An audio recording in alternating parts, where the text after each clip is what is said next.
That's definitely unusual, no? So during pre-trial conference, one of the important things that you do there is the marking of exhibits. Paliwanag ko, simple lang ho ito. Kung ito ho ang isa sa mga ebidensya na nasa pre-trial brief nyo, ito ay minamarkahan lang. No? Ito ay naririnig natin pangkaraniwan sa mga trial ho na Exhibit A, Exhibit B. No? So now, ang pagmamarka ng ebidensya, ang bawat partido na gustong magmarka ng kanyang ebidensya sa pre-trial, no? Ito ho ay decision nila, no?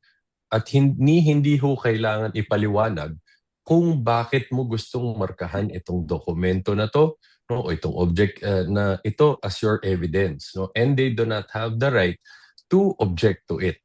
So to answer your question, very unusual ho yan na even just the marking of the sealed BIR box was vehemently objected to by the other party.